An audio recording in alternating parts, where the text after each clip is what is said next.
podcast of encounters. That's right. Tonight we're going to Josephine County, Oregon. Why would we do that? The heck, they've got a bunch of Class A encounters that we need to talk about right here on the Squatchers Lounge podcast. Whole lot more Quasi theories and a top 5 list from Cameron Young is bound to be a great night right here on the Squatchers Lounge podcast, and we're not going to let it crash on us this time. Woo! That's right. We're past the point where it crashes. Yay me. Yes, it's going to be one of those evenings. I'm your host here, the Reverend Jeff Kelly. We're here at Squatch Central in Sacramento, California, and we are talking Bigfoot for about the next 45 minutes or so. As we start off the show every week, we start out with some news. What did I find that had to do with Sasquatch this week in my feed on Facebook and other locations? Well, I found some stuff that you people ought to know about. So let's talk about them. All right. Well, the very first thing, I couldn't pass this up. Villagers knit jumpers for Indian elephants to protect them from near freezing temperatures. No, I don't know what's going to. Poor things. They're just, look at that. Giant knitted blankets and, I don't know if those are sheets or blankets wrapped around their legs, but it's cold. Poor elephants get cold too. Elephants and Indians are sporting colorful woolen jumpers after villagers knitted the supersized garments to protect the animals from near freezing temperatures. Women in the village near the Wildlife SOS Elephant Conservation and Care Center in the northern city of Mathura reportedly began producing the colorful pajama-like garments after staff at the center warned temperatures were approaching sub-zero at night. Conservation Center takes in rescued elephants who have previously suffered chronic neglect and beatings from cruel handlers. You don't even want to know what these poor things go through to be domesticated. Yes, we won't even talk about that, but I just thought that one was neat. You can check that one out at independent.co.uk. It's all over the Facebook thing there.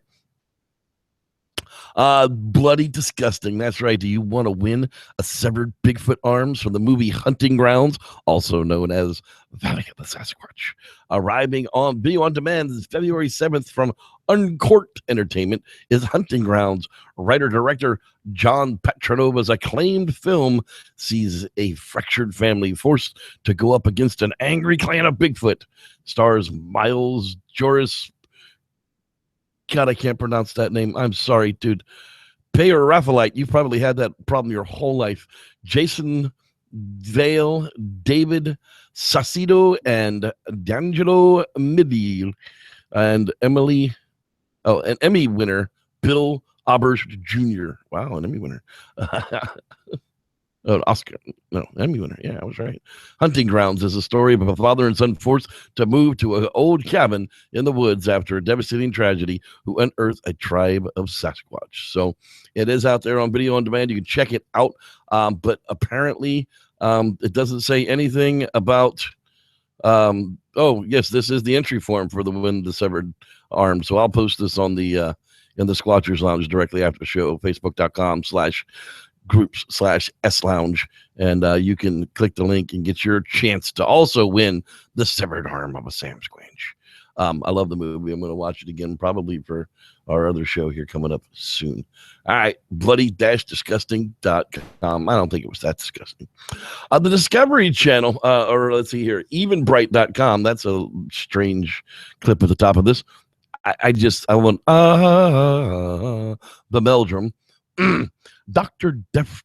Jeffrey Meldrum, an expert on foot morphology and locomotion in primates, will give a talk and answer questions and sign his books. His appearances in conjunction with the Tube Factory's Hairy Man exhibit, Meldrum contributed his field evidence, including special hand and foot casts to the exhibit. Admission to the talk is $5. It was the way it was presented was Discovery Channel expert. And I just wanted to know What a Discovery Channel expert and Bigfoot author. What exactly does it take to become a Discovery Channel expert? Anyhow, I've always said, if it's got something to do with feet, he is definitely your dude. And he posted one up today or this week about these weird feet. A number of folks had asked him about the Indian of the Huronian, I'm horrible tonight. I got mush mouth. Tribesman feet from Ecuador, shown in an article that suggested due to extensive tree climbing to hunt monkeys with blowguns, they had evolved flat feet with a divergent toe or a hallux. But I'm looking at these prints, and boy, some of those orang pendek prints sure look a lot like this. I'm wondering out loud. I'm not saying that they are, but some of those orang pendek prints very well could be somebody who's got feet like this, because that doesn't look human to me. If I found those tracks in the woods, I would most definitely cast them and say has to be some kind of a thing we've never seen before. Apparently, Dr. Meldrum knows quite a bit about it, so you can catch this article on his Facebook feed as well. Finally tonight, we've been talking about killing Bigfoot. The first look experts investigate an unbelievable sighting. None of us have seen this footage, so don't know what to think about it yet. I believe Cameron's seen it, but that's because he's seen the whole series before we have, and I don't believe he's reported that they killed anything. So, boo, spoilers. Yeah, before the Killing Bigfoot team begin their mission to bring in Bigfoot this winter on Destination America's newest original series, join Hidden Remote in taking a sneak peek at the team's unbelievable discovery. Dun, dun, dun, dun, dun. And unfortunately, we still don't get the video. So yay for not sharing it with us. There's them watching the video, but there's no actual cut of the video. You get, of course, the camera taking a quick glimpse of the laptop screen, but that doesn't do anybody any good.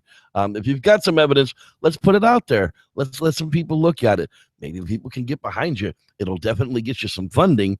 Apparently, you had to seek the attention of the production company. So I'm not really sure what's going on. Is that what did they force you into this? I don't know. I'd like to talk to some of these guys to see what behind the scenes of the productions of Killing Bigfoot is like. If you guys like the show or you watch the show, it's sloungepodcast@gmail.com.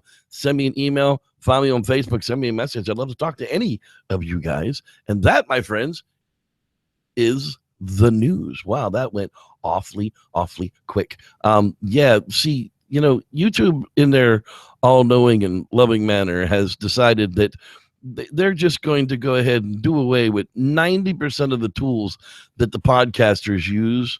And it's quite frustrating, to be honest with you. It's gotten to a point that I don't even really want to use the service anymore. But unfortunately for me, this is one of those seasons where we're going to have to just kind of keep putting up with it, because I don't think it's getting any better from them. But anyhow, I finally found what I was looking for 9,000 ways the wrong way. And we can get on with the show a little better with some quasi theories from our man, Mr. Dean Cooper. That's that guy.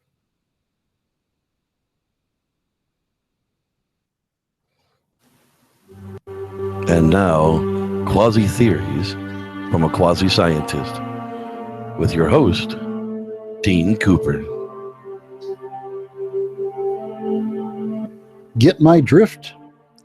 We all know about Pangea, the supercontinent that formed when all 7 continents smooshed together back around 335 million years ago. But what about Gondwanaland, or Proto-Laurasia? Before Pangea, Gondwanaland had formed by the collision of the early versions of South America, Africa, India, Australia, and Antarctica. It had formed pretty much by 500 million years ago when the Cambrian period began. It was largely south of the equator. Proto-Laurasia was North America and Eurasia, which had formed by 750 million years ago when an earlier supercontinent, Rodinia, broke up. There's been any number of supercontinents apparently, what with all the slippy sliding about of the buggers. Proto-Laurasia was north of the equator, but Gondwanaland and Proto-Laurasia were both on the same side of the planet. I'd think that would make the whole Earth's rotating about its axis more than a bit wobbly. It certainly makes my brain wobble just thinking about it. As I said, 335 million years ago, they tied the knot, enjoyed connubial bliss as it were, slamming merrily into each other, and became Pangea, which is mainly south of the equator and still on one side of the planet. You'd think riding on the Earth would have been a lot like riding on a tilt-a-whirl, what with all that mass wobbling about in a sort of planetary version of twerking. Maybe paleontologists should be looking for fossilized proto-dinosaur barf. Tilt-a-whirls certainly make me up, Chuck, along with some twerking butts I've seen. Luckily for us, in terms of evolution, the marriage only lasted 160 million years. The breakup began in the early Mesozoic. Gondwana was back on its own, dropping land from its name, and Proto-Laurasia, having matured, became Laurasia. Alas, they couldn't maintain their separate identities. Maybe it was the psychological damage of the breakup, or maybe it was the twerking, but both supercontinents simply drifted off into more pieces. 7 pieces technically, but not the ones you learned in school, or should have learned. Europe has been slammed up against Asia since Proto-Laurasia, and is still moving east, hence Eurasia. India is the one that cruised off on its own, cruising up into Eurasia much later. There really are only 6 continents. Take heart though, Pangea fans. North and South America are cruising west and will slam into Eurasia. The other continents are heading largely northward, also into Eurasia. They'll all be in the northern hemisphere in a couple 100 million years. I expect it will be an earth twerking event. You may read the text of this on my blog at bydean.com. That's BHAIDIN.com. Twerking with the world. There you go. Twerking with the Quasi series. Pangea. That's right. I remember learning that in school. 7 continents. Where's the lost one? That's right. It was Atlantis. Atlantis was supposed to be a continent. I thought it was only a city, but apparently it was a big city. Not really sure. Okay, let's move right along here to Cameron's top 5 Bigfoot things. Let's see here. This week it is, let me get the link up here. This week it is Cameron's top 5. Top 5 Bigfoot documentaries. And we're going to talk about something right after that as well. So Cameron's top 5 Bigfoot documentaries. Number 5, 1996 Bigfoot Mystery, put together by the BBC and the TLC. That's right, the Bigfoot Mystery in 1996. Number 4, In Search Of, with our old boy Spock, 1977. No, Nimoy, In Search Of. Everybody knows that one. That one's fantastic. Number 3, Bigfoot Ancient Mysteries from 1994. That's right, Bigfoot Ancient Mysteries, and I know we have watched all of these. Number 2, Bigfoot, the Definitive Guide with the Meldrum from 2014. That's right. We totally dig Bigfoot, the Definitive Guide. It's one of my favorite ones to watch when it's on. And the number one Bigfoot documentary on Cameron's top 5 list this week is, I still got to get a drum roll, Sasquatch Odyssey. Of course, from 1999. We were finally able to get that one done on BEW, and all of those videos are still available here on our channel. Well, the old Reverend here today was passed along some sad news by Cameron, as a matter of fact. Apparently, the Bigfoot friend, John Bendernagel, he's been battling, and he's been diagnosed with terminal colon cancer. So if you guys believe in good vibes and prayers and good juju, send it on over to John Bendernagel. He can definitely use it. He's been a guide. He's been a guru. He's been a teacher. Sadly, some people took advantage of his gullibility, I guess, if there's a word for it. I don't think in his younger days he would have been taken so advantage of. But it's sad when we lose all of our elders and all of our tribal leaders, I guess, as you put it. If Bigfoot study was a tribe, Bendernagel would definitely be in the planning hut, hanging out in the sweat lodge with all the elders as well. So it'll be a sad day. Hopefully, maybe they can fight it for him, but he's an elderly gentleman, and, maybe just that his days are coming to a close. So, we'll give a good bunch of karma and prayers out for John Bendernagel, and maybe he'll be with us again for another year. We shall see. All right. Out of the sadness and into the light, we are talking about the season of encounters. That's right. We were tired of talking about all that Sasquatch around the world. We beat that into your head long, deep, and hard enough. That's right. I went there. So tonight, this is where we're going to. That's right. Josephine County, Oregon. Now, why would we go out to a place like that? Well, apparently 1, 2, 3, 4, 5, 6, 7, 8, 9, 10 Class A reports, which is actually a top so far on the season of encounters. We're going to be able to talk about before we talk about our end game. So let's get it out tonight and see what we're talking about. We're going to leave it right there on the county because, unfortunately, this is a little bit of an older report that comes in much later in life. Cold's killing me. All right. Location details is the best they have was in Hugo in Josephine County, Oregon, about 10 miles north of Grants Pass. My aunt and uncle, who lived on the edge of town, heard a burglar going through stuff on the back porch late at night. They looked out and seen a huge Bigfoot looking through stuff. My aunt screamed and the Bigfoot ran off. About the same time, a neighbor said he almost hit a Bigfoot with his truck coming home from the night shift. This really happened. Apparently, it was the report was taken in 1998 when the Bigfoot craze, really started to take off and pick up. That's like 4 years after the Freeman footage, or 2 years after the Freeman footage. Either one, he had two different ones.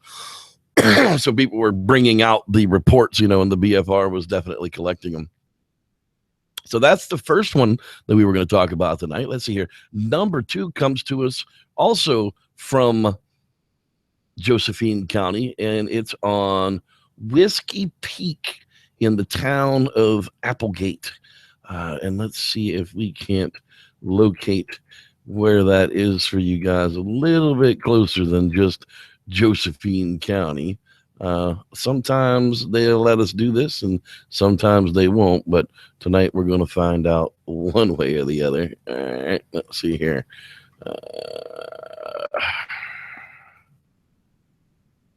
A moment to zero in. And voila, there we are. We are on a forest road high up in the mountains, nowhere near the city that they were actually talking about. So let's take a listen to the details here. The witness, who was 12 years old, says that a young hunter sees and hears a Sasquatch near Applegate. He was 12 years old at the time when on a logging road watching for deer that might be pushed out by his relatives. He was sitting in a truck by himself, except for a small pug dog. He said that it smelled like a dead animal smell. And at that time, the dog began to get very agitated and was trying to get out of the truck. The dog leaped from the window and onto the ground. It went from being aggressive to being very frightened. The witness said that the dog came back, cowered, wanted back in the truck, and peed all over itself. There was a bank that went up from the road next to the truck. The witness said that he heard something moving in the brush above him. When he looked up, he saw something moving. Then the creature stepped out into the open, about 40 feet away up at the top of the bank. It looked at him for about 30 seconds, made some grunting and mumbling sounds. Damn kids, I don't know what the hell they're doing. I know their parents are pain in the ass, little bastards. He said that it cocked its head from one side to the other side a couple of times. Then the creature turned and it ran up the hill. He said that the creature was 7 to 7.5 feet tall. The hair was dark brown, long on the arms, but shorter or more sparse on the chest. The chest and stomach muscles could be clearly seen. The witness was very frightened and ran down the road towards his relatives. The witness also interrupted the creature's noises as an attempt to communicate with him, using what sounded like mumbling and grunting. The witness said that the creature was a male and was obvious from the visible genitalia. That's much like, what I was talking about in my Pennsylvania sighting. A set of balls the size of softballs are kind of hard to miss.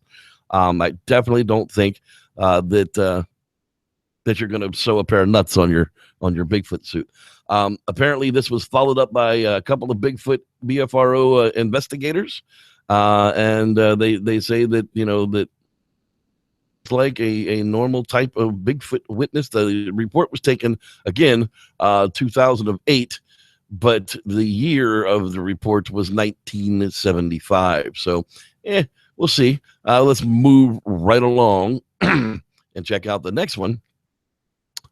The summer, September, Josephine County's nearest town of Cave Junction. Let's see if we can't take a little peek at where Cave Junction might be. I'm assuming it's going to look a whole lot like everything else does Josephine County, but there we go. One never knows.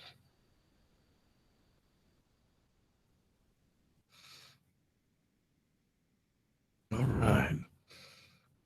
It's the one thing I love about Google Maps. If you have a question about where something is, just zing on over there and take a good look around. Now, I can already tell you, just like we were talking about in Washington, this is going to be one of those towns that's built between two mountains, and the main road goes through it, and so it could be on either side of the town on any of these forest roads. But let's take a listen to the details and see if we can't figure out what happened here. It was in the year was 1977. The report was taken in 2005. They think that the cabins in the old house were around 10 miles from the caves. There is or was no Forest Service park for about houses. The river or the creek runs along the far side of the property. It was kind of marshy on the lower part of the pasture. The cabins were a dirty yellow. Also, they had a problem with bats in the big house. So the university came out and netted some of them and marked their wings to see if they would come back to the same place after removing them. There were cabins and one big house on the property. So what they observed here, they said they were about 14 years old. Their family in them lived 10 miles or so from the Oregon caves. They had rode horses around the area for several years. The night that they had seen whatever it was, they had come through a thunderstorm, and being the horse had freaked out, I thought that my ponies were going to get hurt. I heard a report of a man's Arabians being struck by lightning, so I went out to check on them.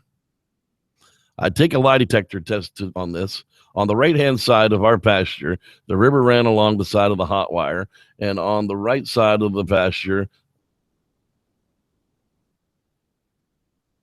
to the chest of a 15-hand horse, this thing came out of the bottom of the riverbed, stepped out of our hot wire fence, and then only what I can describe as walk was like a swinging run, because its arms and legs twisted with the run or walk the way it swings. This is horribly written, and I've read it like 4 times. I can't tell you how tall it was. I only got on the profile. It was big, very big, dark colored. I think it was around late summer or fall. Noticed that the animal scared the horses because they were in the bottom part of the pasture down on the swampy end where they never hung out before. So I'm not going to read you any more of that horribly written testimony with my eyeballs trying to fall out of my head. However, there are plenty more better written ones as we go along here. Let's see here. Redwood Highway 199 near Widerville. Widerville. Is there a Skinnerville? There could be. Let's take a quick peek here and see if we can't get into Wilderview. Oh, not Widerview. Wilderview. Sorry about that. Unincorporated community of Josephine County, Oregon. 199. So we're talking about the main route that runs in and out of town. And again, as you zoom out, look at that. It's the main road that runs between all the high hills. Haha, there's a link to all of this. Imagine that. First of all, it was the discovery of this website and the report submission which inspired them to come forward and reveal their sighting incident. That's great. I've held off for years for fear of accusations of incompetence and lunacy.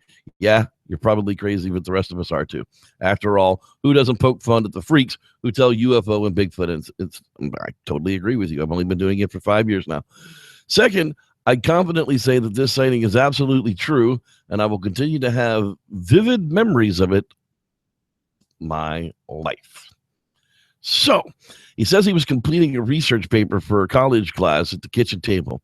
He had his light on, and my friend's dog, a small brown heeler, was on a 35-foot wire tether tied to the porch outside the small house. He was completely engrossed in schoolwork when he heard the dog outside begin to go ballistic. He was quite alarmed by this, so he immediately turned to the animal's actions. He'll never forget what he heard. All the dogs and horses from the other residents, which were quite far away over several rises and ridge, were shrieking nonstop. Wanting to be cautious, I went to my gun safe and removed a large caliber pistol, a powerful flashlight, and headed towards the front door. I turned off all the lights in the house, and I opened up the front door, carefully searching with the flashlight and the pistol before exiting. What I saw unnerved me. The small heeler was focused on the lower horse pasture and steadily losing. The two horses that moved in the upper pasture were rustling about and neighing very unusually. I squatted down beside the dog, who did not pay me any attention, very unusual, and pointed my flashlight in the direction of his muzzle. What I saw at this time nearly stopped my heart. There was a large figure crouched down outside the hot wire in the tall grasses beside the telephone pole. My light was reflected back at me by two small circular markers on the pole and further dispersed by the light fog, making initial identification very difficult. I immediately thought it was a bear. To my complete shock, the dog suddenly screamed and leapt straight into the air with its hair bristled. Upon landing, it bolted under a pickup truck and whined like a puppy. As this happened, realized that all this occurred in but several seconds, I saw the creature rise up on two legs and begin to move along the hot wire. I rose to the full standing position and aimed my pistol right on it. In my mind, I was thinking, bear, no, horse, no, man, no, God, what the F is it? I consciously tracked the creature with my pistol sights and flashlight beam. And before long, it bolted for the it bolted towards. My God, where did I lost? I lost. Oh my God, I'm so sorry, people. And I bolted for the house immediately. So, it made a bipedal run towards me, and I bolted towards the house immediately. This is really difficult to read sometimes. He armed himself with a larger weapon and called his friend's father to come to the Grants Pass to search for this thing. Upon his arrival, we drove down the road outside of the hot wire where I estimated the creature to have been seen. Since the road was gravel and all was found disturbed grass as if something large had moved through it, no footprints were located.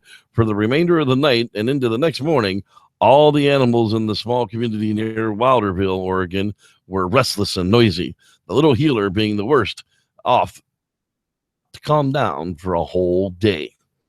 So there's another Class A encounter right out of Wilderville. Oh, man, some of these are just, when they write them, you would think that, people had the idea that they were going to read them, but yeah, I guess not sometimes. So here's another one. Let's take a look at it here. It was summer of 2002, and it was actually taken it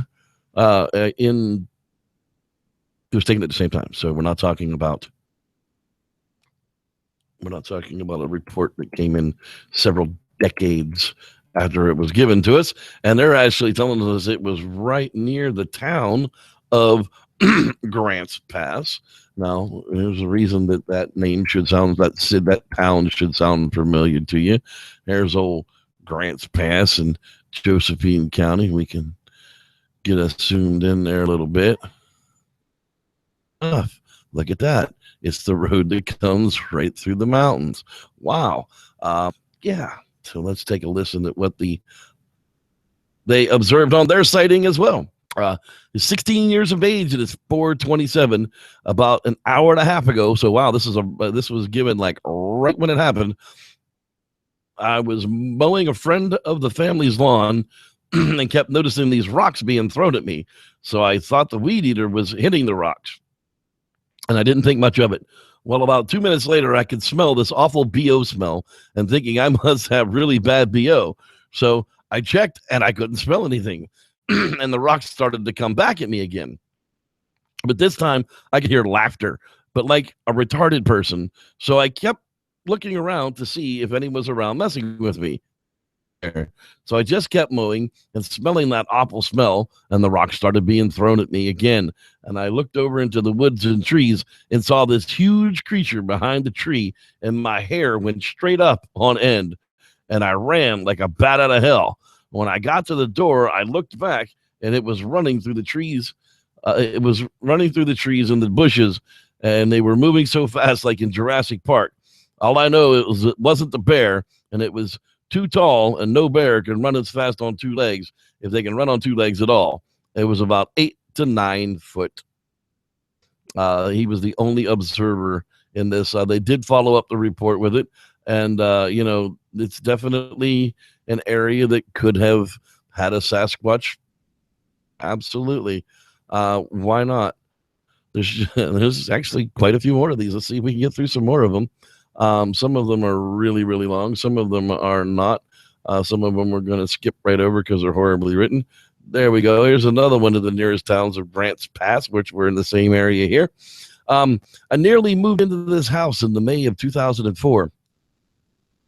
Found different animal trails, thinking that they were deer. I occasionally followed them. And after seeing that deer like to feed in the lawn area, I started putting apples and other fruit out for them. Within the last couple of months, I've heard strange things at night and checked. I never saw anything, but I'd always smell a strong, musky odor. The dog would go out barking at anything, but I could always smell this strong, musky odor. He always came back the dog would go out aggressively and would always come back without a smell. When he went out chasing the deer, he would stay out sometimes overnight. I started to put fruit out by the table by the house. In the morning, it was gone. A couple of nights ago, I awoke to the motion sensor light coming on. I smelled that smell, but by the time I got to my feet to look out the window, all I saw was something large and dark walking on two legs, heading back into the trees. Unfortunately, the creature had moved into the shadows, and the ground is so solid and not been able to see any tracks of anything, not even the deer that I see crossing the property.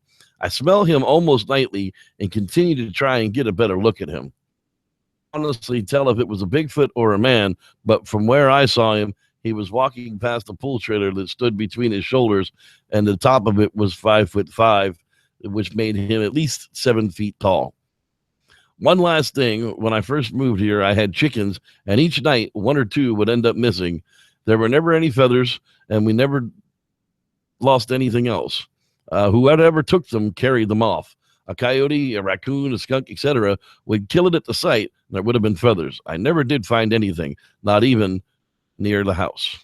So there you have it. There's another, something's coming eating apples off a dude's back porch right there in Grants Pass as well. Let's see here. There's just a couple of more that I saved up. Nearest town, Cave Junction, right out at the Redwood Highway, and that's again right here near Grants Pass. I had lived in Indiana for a few years and had returned to Oregon in 2005. So excited to be back home that even the air smells sweeter when I got back. I would get in my car and just go for drives sometimes. One day, in the winter of 2006, my daughter and I drove up to the Oregon caves and then meandered back towards Redwood Highway. I decided to stop at a park on the outskirts of Cave Junction to smoke, wink, wink, and stretch my legs. It was winter and nobody else was in the park. Very quiet and cold. We walked down to the river, randomly talking about how pretty it was. Out of the corner of my right eye, I saw someone walking in the river. My first thought was of concern because it was so cold. I couldn't imagine anyone being in the river except if there was an emergency. I turned my head, and all I remember seeing was a very large, dark person. It walked like a human. I don't remember much after that except sheer panic. My hair was standing on end, and I yelled at my daughter to run. I don't even look back to make sure my daughter was behind me. I figured I could hear her footsteps, and that was good enough. All I could think about was whatever that thing was, it wouldn't take long for it to catch up with us before we made it to the car. Or I didn't even recall how fast we got back to the highway. I stopped in a parking lot once we were in Cave Junction and tried to calm down. We hadn't even spoken to each other until then. My daughter finally asked me, Mom, what was that? I told her that I had no idea. Maybe it was a bear. Her reply was that it didn't look or walk like a bear, and it was too big to be a bear. And I agreed with her, but I didn't have any other answer at that time. I honestly cannot recall a time when I have been that panicked, especially considering that there was really no reason to be panicked at all. So there you have it. That's the last one that comes out of that same area.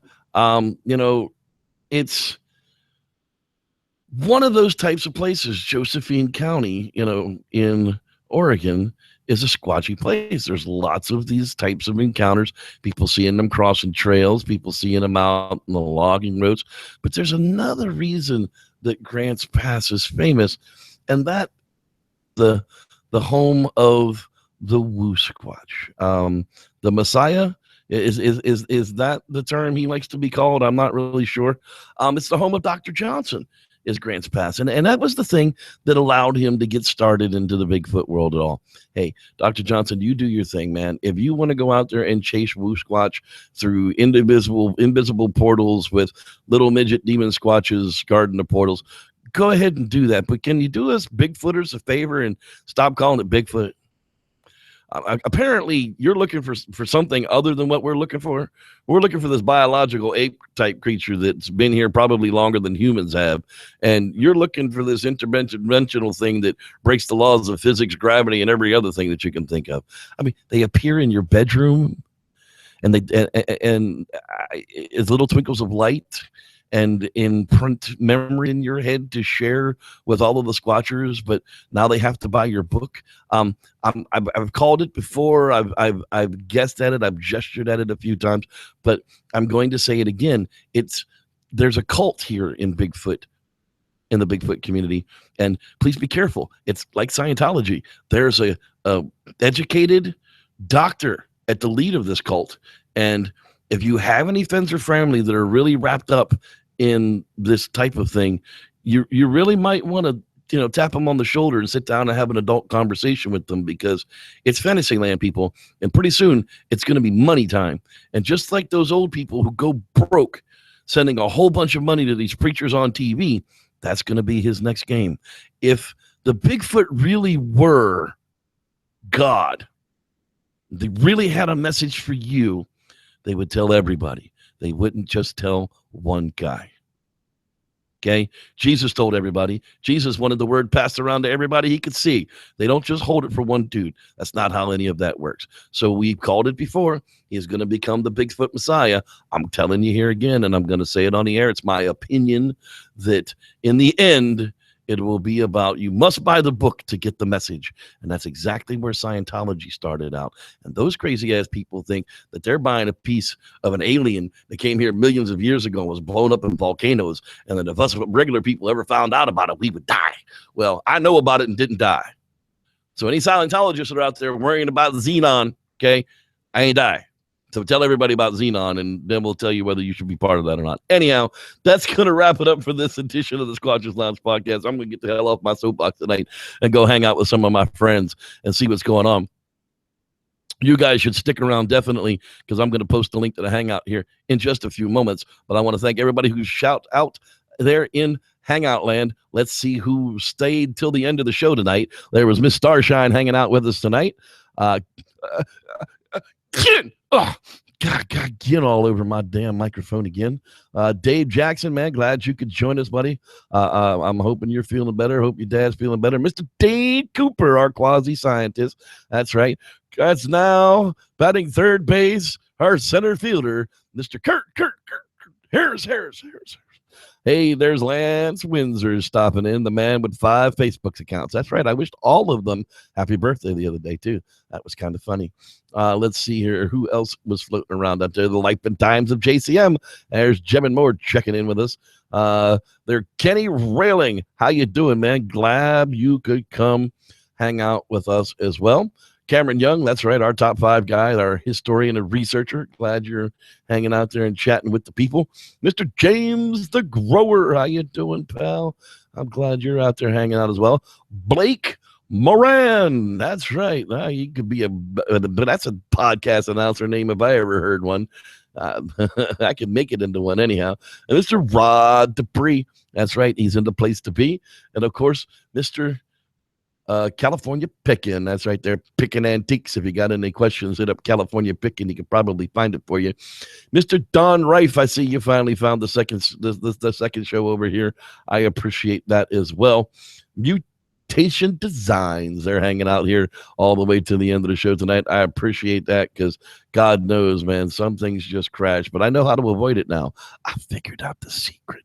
That's right. You're here on the Season of Encounters. It's all about first. Mr. Collier Wilmus. That's right. Nocturnal Emissions with Coal. I'm sorry. No, it's now Urban Legends Anonymous. That's right. I'm actually excited about that.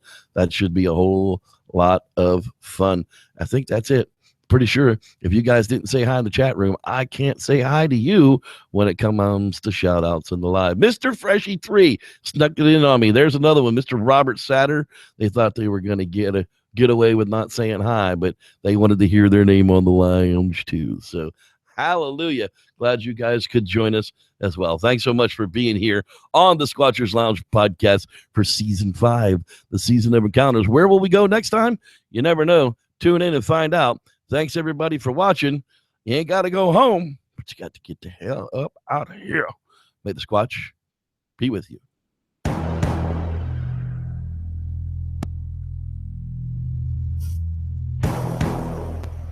Hang tight there in the chat room if you want to come into the hangout tonight, because some of you people I can't contact outside of this weird chat.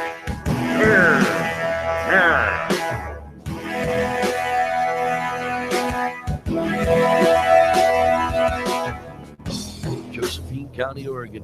Why do you have to get all rude? I don't understand. There were plenty. There's Squatches there. There's no doubt there's Squatches there. Mind fucking teleport dating, portal creating, ass raping. I don't know, man. Just strange shit in Oregon. Night, y'all.